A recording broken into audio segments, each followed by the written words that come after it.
The FBI officers were worried to see that even if a prisoner is left free in jail, he still cannot escape. How did 3 prisoners escape from under the nose of the authorities? The most surprising thing was how the authorities could not even get a clue of their escape for the next 10 hours. Not only the FBI, but its 3 top-level agencies also put in a lot of effort to solve this case. We are talking about a jailbreak that has not only been entangled for the last 60 years, but has also become a mystery for the world. Once again, welcome to our best video. The small island present in the Pacific Ocean is spread over only 22 acres, but the world's most dangerous criminals are kept there. Ireland is built on a very big rock in the sea itself, which is why it is also called the Rock. Firstly, this island is far away from the ocean. The island is surrounded by 15-foot-high fences for extra protection, along with 24/7 monitoring of the island, since it is situated in the opening of the Pacific Ocean. Strong winds and high waves always surround it. In view of all these conditions, it was declared a federal presidency in 1934, where excessive security was provided. If someone entered here once, it was not possible to get out on his own. This island had the status of incapable. But on July 12, 1962, the secret of alcatraz broke when 3 prisoners escaped by cheating the security here with great skill. The characters of this story are Jim, John, William England. They are brothers. They are here in the case of a bank robbery. Then there is Frank Morris, who has been working on and off the island for 13 years. I am looking at his face. He was also kept in Alcatraz because of a bank robbery. After all, this is Alan West, who has tried to escape from other jails many times before. That is why he was kept in Alcatraz for maximum security. Alan West has been in this prison for many years. That is why he knows more than others in the prison compound. The idea of escaping from Alcatraz was first told to his companions in 1960, not Alan West. Alan had found a loophole in Block B of the prison, from where their escape was possible to some extent. Now the problem is that these were used to meet during lunch break, etc., but their cells were not in Block B. These were kept trying to be shifted to Block B. Their first target had been accomplished. All the 4 had been shifted to Block B together. For the next 2 years, they kept cooking up a mess inside their respective cells. No one heard of this. On July 12, 1962, as per routine at 7 a.m., the J&K staff went out to wake up all the prisoners. When the counting was done in the assembly, 3 prisoners were missing. When the staff checked all the cells again, they found Frank Morris sleeping on his own bed along with England's brother in the block. They did not find this normal at all and went inside the cell and tried to wake them up. What they saw during this time was that there were only dummy heads lying on the beds of all 3 cells. Yes, all 3 had run away, and they had kept this dummy head made of a mixture of soap plaster and concrete. One of these fell on the ground and broke due to a hand strike, which can also be seen in this photo. Seeing this scene, the entire J&K staff was shocked. They thought that the prisoners could not go out of Ireland, and the life of the entire island also started to worry. But the story also could not find their names and traces.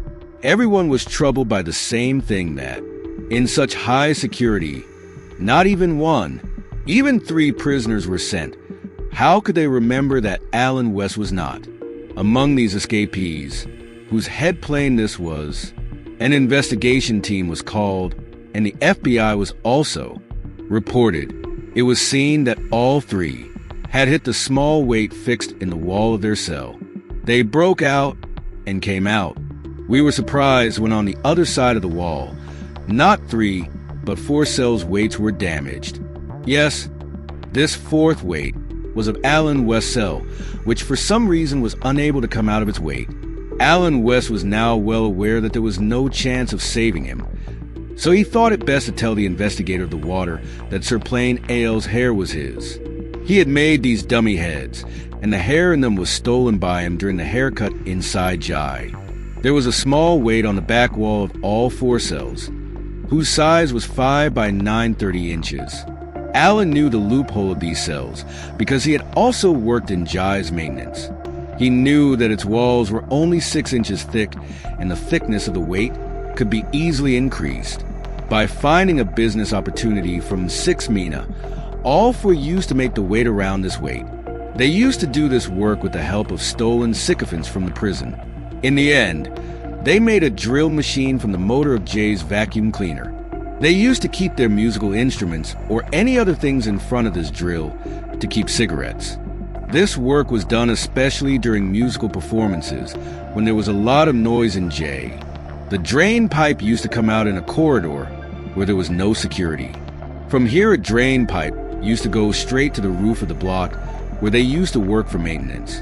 In Alcatraz, they were made to do maintenance work to keep the prisoners busy. These 4 prisoners also used to go to the roof to do maintenance, and on this pretext, they used to check every small thing for their escape plan. From the roof, they brought down another pipe and then escaped by topping the 15-foot-high fence of Ireland. They completed all their preparations. He had already made an inflatable raft for himself by joining rubber raincoats. These raincoats were given by the Jai administration itself, which he was using as an excuse. Apart from this, he had also made something like a life jacket for himself from the raincoat itself, which would save him from drowning in the water if the night did not get cold. But the only question for the FBI till now was where the prisoners who escaped now. His 4th companion, Alan West, said that according to the plane, they first had to land in Gujarat from Angel, Ireland, north of Alcatraz, where security was almost non-existent. From there, they had to steal a car and some clothes. All the lands around Alcatraz were searched, but no report of theft or robbery was found from the story. The business of escaping by dodging the impossible security was swallowed by the sea. Here, the story of Alan West was also told by the FBI. The story was made to fool the police. No trace of those 3 was found. The footprints present on the roof of Block B where all these things were made were found in the secret workshop, and the footprints on which they had hung to bring them down. It was verified by seeing the footprints on the GP that Alan West's story was not false. Now, along with SBI, the County Bureau of Prisons and the Marshal Service were also included in this case, and they started searching for the prisoners in the sea. But they did not find any prisoners or any raft. Then, moving away from the life jacket and the police case, now a mechanic was being made to search for the prisoners. In the next case, the police officers found a floating raft made of wood, which is believed to be a part of the raft. After that, 2 bags made of raincoats were also found in which the personal information of the prisoners, like family photos and letters, etc., were present. It was assumed that the 3 prisoners were alive. They did not reach the land because these items were such that no prisoner could leave them easily. Any dead body starts to flutter on the surface of the water after 2 minutes, but for the next several minutes the investigation team did not find any body or any body part. One theory is that all 3 prisoners must have reached the land by chariot or by themselves because after the escape in 1962, the FBI had raided the England brothers' family. A close watch was kept on them. One of their nephews, David Winter, told the FBI that John and Clarence's elder brother told his sisters at the time of death that their brothers were safe and that he was in touch with them. Many family members also told the FBI that on big and small occasions in the family, 2 women dressed up in strange makeup were seen disguised as John and Clarence, but after that, they were never seen again. Apart from this, after 15 years of escape, the cousin of the England brothers saw both the brothers in a club in Brazil and also captured their photo. Their family also believes that these are the England brothers, but the investigator of the Marshal Service said that the person seen in this photo does not match the England brothers. This was the last time when there was any news of the England brothers being alive. After this, no trace of them could be found to date. The very next year after the escape, Alcatraz was banned in 1979. Even the FBI, having lost courage, officially withdrew from it. Now only the Marshal Service is there. It is still open and will remain open until the prisoners are caught and their dead bodies are found. Today, The 99th Castle Alcatraz in Ireland has been turned into a national park where tourists can see the same bars of block be where 60 years ago the England brothers, Frank Morris and his partner Alan West, were imprisoned. I hope you will like and share this video. I am very grateful for your loving comments. See you in the next great video.